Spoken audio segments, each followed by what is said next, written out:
இறை இயேசுவில் பிரியமான சகோதர சகோதரிகளே, நமது ஆண்டவர் இயேசு கிறிஸ்துவனுடைய திருப்பெயரால் உங்களுக்கும் உங்கள் குடும்பத்தில் இருக்கிற அனைவருக்கும் அன்பும் சமாதானமும் மகிழ்ச்சியும் உண்டாவதாக.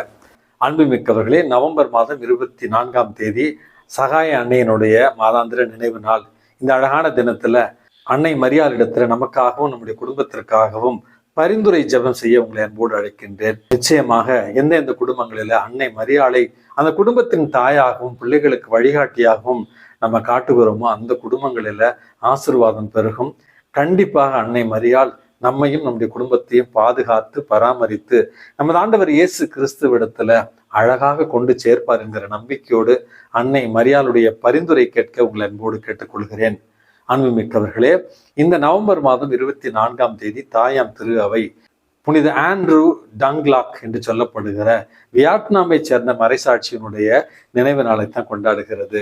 அன்புமிக்கவர்களே, வியட்நாம் தேசத்திற்கு மறைசாட்சிகள் போர்ச்சுகல் நாட்டிலிருந்து சென்றார்கள் என்றும் அதற்கு பிறகு ஜப்பானிலிருந்து தப்பி பிழைத்த கிறிஸ்தவர்கள் வியட்நாமுக்கு வந்த அந்த ஒரு நேரத்துல அவர்கள் இருவருக்குமே போர்த்துகீசிய சேசு சபை குருக்கள் மறைபணியாற்றினார்கள் என்று தான் வியட்நாம் கிறிஸ்தவ வரலாற்றில் நம்ம வாசிக்கிறோம். அன்புமிக்கவர்களே, 16வது நூற்றாண்டிலிருந்து 19வது நூற்றாண்டு வரையில கிறிஸ்தவர்களுக்கு எதிரான அந்த வேத கலபனை, கிறிஸ்தவர்களை துன்புறுத்துகிற ஒரு வழக்கம் வியட்நாம் தேசத்துல இருந்து கொண்டுதான் இருந்தது. அன்புமிக்கவர்களே, அரசர்களுக்கு எதிராக கிளர்ச்சி செய்கிறார்கள் என்கிற ஒரு பொய்யான பரப்புரையோடு கிறிஸ்தவர்களை கொன்று குவித்தான் வியட்நாம் தேசத்தினுடைய அரசன். அதுல கடைசியில 19வது நூற்றாண்டுல 117 பேரை தலைவெட்டி கொண்டார்கள். அதுல முதன்மையாக இருந்தவர் தான் இந்த ஆண்ட்ரூ டங்லாக் என்று சொல்லப்படுகிற மறைப்பணியாளர். விசுவாசத்துல உறுதியோடும் தனக்கு அருகில ஒப்படைக்கப்பட்டிருந்த மக்களை விசுவாசத்துல உறுதிப்படுத்தியும் மிகுந்த நேர்மையோடும் மிகுந்த மன துணிவோடும் கிறிஸ்துவை மறுதலிக்க மறுத்து மறைசாட்சி ஏற்ற ஒரு காரணத்தினால தான் இவரையும் இவரோடு மரித்த 117 மறைசாட்சியரையும் இன்றைக்கு நம்ம நினைவு கூறுகிறோம். அன்புமிக்கவர்களே, நம்ம அடிக்கடி கேட்பது போல வேத சாட்சிகளுடைய ரத்தம் தான் இன்றைக்கு நம்முடைய விசுவாசத்தினுடைய விதையாக இருந்திருக்கிறது என்பதுதான் வரலாற்று உண்மை. ஆகவே துன்பங்கள் ஏற்படுகிற நேரத்துல, வேதனைகள் ஏற்படுகிற நேரத்துல, கிறிஸ்தவர்கள் என்ற ஒரே காரணத்திற்காக நாம் துன்புறுத்தப்படுகிற நேரத்துல நம்பிக்கையோடும் மன துணிவோடும் எதிர்த்து நிற்க இறைவனுடைய துணை இன்றைக்கு கேட்போம். அன்புமிக்கவர்களே, இன்றைக்கு நமக்கு கொடுக்கப்பட்டிருக்கிற நற்செய்தி வாசகத்துல நமது ஆண்டவர் இயேசு கிறிஸ்து எருசலேம் ஆலயத்துல காணிக்கை செலுத்தி கொண்டிருந்தவர்களை பார்த்து கொண்டிருக்கிறார்.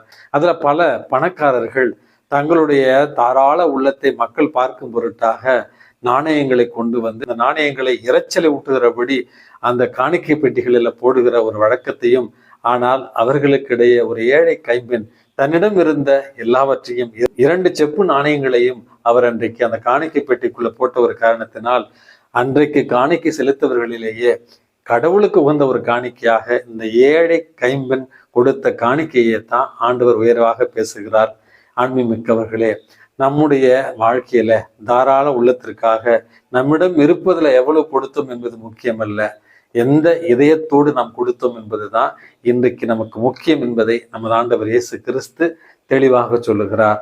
தானே புயல் ஏற்பட்ட நேரத்துல நம்ம பார்த்தோம், ஒரு ஏழை சிறுமி தான் சைக்கிள் வாங்க வைத்திருந்த அந்த சேமிப்பு காசு ரூபாய் 2100 கொண்டு போய் அப்பொழுது இருந்த சன் டிவி குழுமத்துல சென்று என்னுடைய ஒரு காணிக்கையாக இந்த தானே புயலினால் பாதிக்கப்பட்டவர்களுக்கு இதை கொடுங்கள் என்று சொன்ன ஒரு காட்சி எல்லா தொலைக்காட்சிகளிலும் வெளிவந்தது.